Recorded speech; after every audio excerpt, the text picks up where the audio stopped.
Now let's get to our 5 headlines.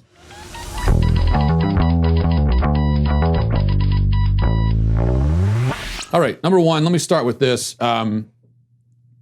First of all, can I just say at the outset that I love controversies as much as the next guy, more than the next guy probably. I live for it. It's great. People fighting, disagreeing, getting all offended about stuff. I'm into it.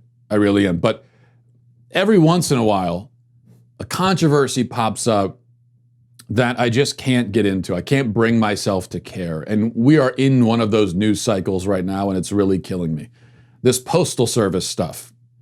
There's a lot of controversy surrounding the postal service and mail-in voting, and I can't even continue talking about it right now because I might fall asleep in the middle of speaking. That's how boring it is to me. I've tried working myself up about it. I really have. I've practiced it. I was in the mirror this morning practicing, like getting angry. The postal service. I'm so angry. And I just couldn't do it. I tried. So here I am, left out while people care about this for 37 seconds. But it's a torturous 37 seconds because I feel so excluded. But all of that said, I did appreciate this at least. This was the closest I could come to being interested, which is right here. You can see the footage, a protest at the Postmaster General's house. These are people who are concerned that their ability to vote by mail is being blocked by Trump and the general. I don't know if he's a real general, but anyway, that's what I call him. But the funny thing, of course, is that they want to do mail-in voting because they don't want to have to go out in public and vote because they're afraid of the virus, yet they're out in public in a large group protesting that they might have to be out in public in a much smaller group to vote. So it's just, this is part of the scientific discovery process that's been very interesting, really fascinating, frankly, to learn more and more about this virus each day. Because at first we thought, it's a virus, it can infect anyone really, certain demographics are not as susceptible, of course, like children, but you figure like it's just a virus, and that's what you think. But then we learned that it really only infects you at church, at school, or during anti-lockdown protests, or while voting in person. But it doesn't infect you at Walmart, at Target, at BLM protests, or while protesting voting in person. So like I said, fascinating stuff. And this is why I just love science. I love learning things like this. It really is just a lot of fun. Number two, here's a better controversy. This is more my speed. Father James Martin, Jesuit, of course, is going to be speaking at the DNC, I think on Thursday. Martin, despite being a Catholic priest, is known for his far-left activism. And in fact, as a Catholic, it pains me to say that we might be reaching a point where I don't need to say despite anymore in that sentence. But anyway, this is the guy, for example, who sent out a tweet after George Floyd died, asking for George Floyd to intercede for us in heaven. He literally tried to canonize George Floyd via tweet. He's also a big LGBT activist, big into leftist causes in general. So on one level, it makes sense for him to speak at the DNC, but on another level, he's allegedly a Catholic and allegedly a priest. And you can't really be either of those in good standing and have anything to do with the modern Democrat Party. The modern Democrat Party is expressly opposed to Catholic teaching, Christian teaching, biblical teaching.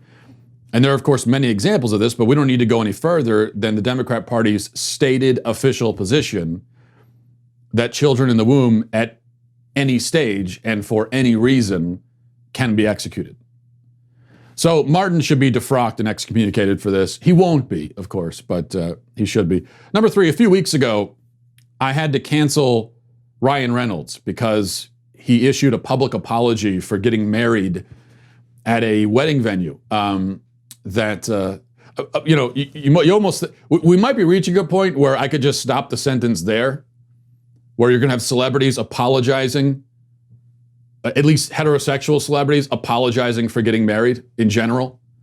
We might be reaching that point, but we're not there yet. So he apologized for getting married at a wedding venue that used to be a slave plantation 150 years ago. He apologized for that for some reason, Because apparently now, you can't, even if a place is a very pretty venue and there's a lot of great scenery, if bad stuff happened there a century and a half ago, you're not allowed to get married there. So, before you get married anywhere, or really go do anything anywhere, like go for a picnic, anything, you need to research, do Wikipedia, go to Google, maybe do an archaeological dig to see what happened, and then you can have your picnic. But now Reynolds is begging to be canceled again, really. The premier of British Columbia, for some reason, held a press conference begging Ryan Reynolds and Seth Rogen to help him fight the coronavirus.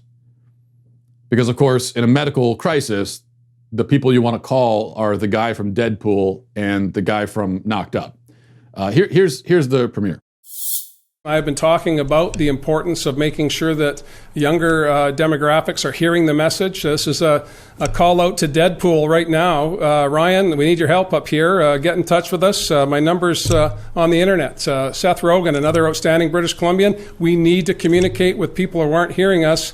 The two of you alone could help us in that regard. There's a host of other options available, and we're working as hard as we can to enlist a number of prominent British Columbians and prominent Canadians to help get that message through to the demographic that clearly isn't hearing our message. Now, Reynolds, in true cringe fashion, responded with, for some reason, a fake voicemail, and this is what that sounded like.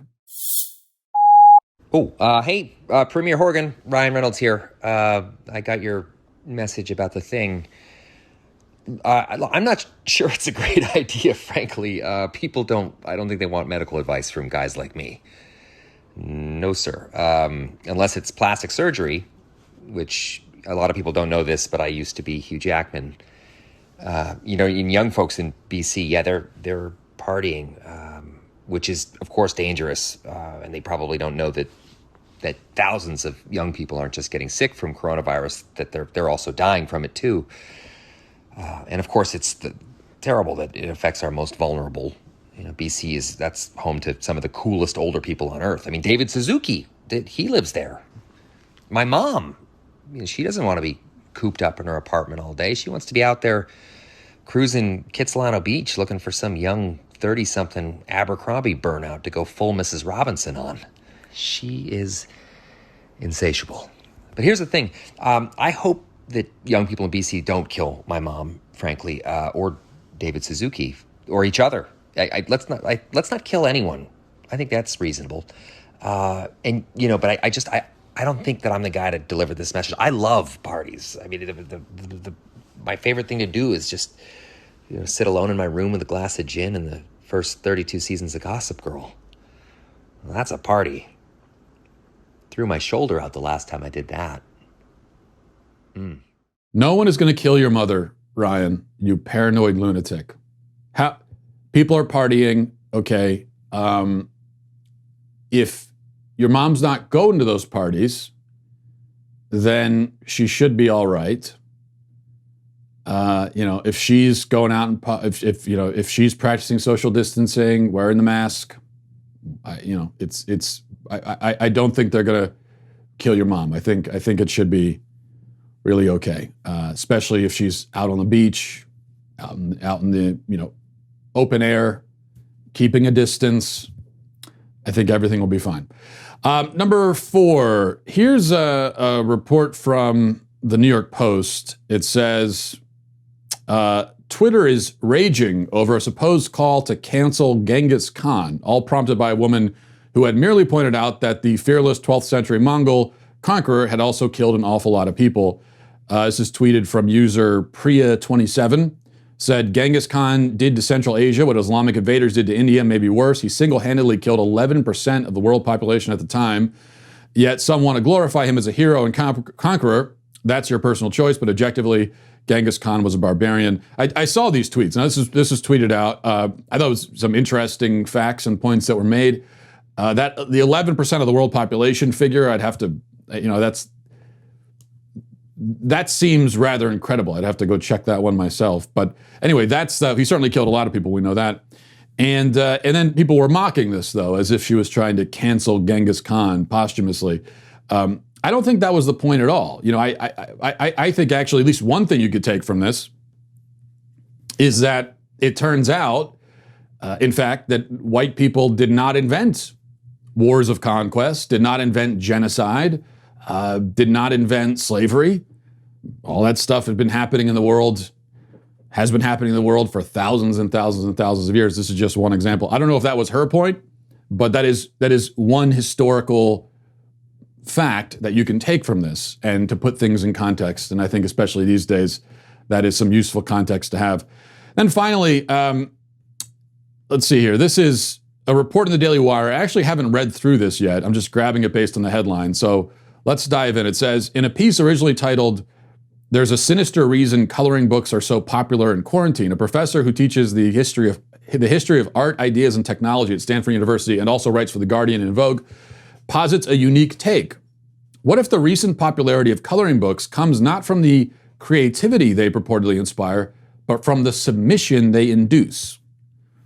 In the piece, later retitled "The Dark, Forgotten History of Coloring Books," Emmanuel Lugoli asserts, this, after all, has been their mission from the start. It may be lost to the fans of coloring books that their success peaked in the 19th century when such publications taught children how to behave.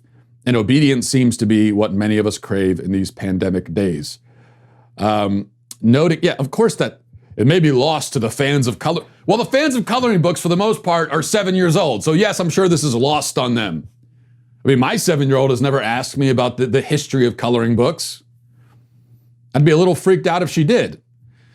Noting that the Little Folks painting book, often described as the first coloring book, which depicts in its last story a brother and sister who wish to fly away from their boring, secluded life, Lugli asks, does this sum up what coloring books are about? Stay within the lines.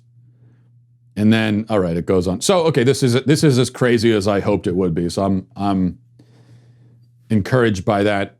And I like where it's going. My only concern is that it doesn't go quite far enough.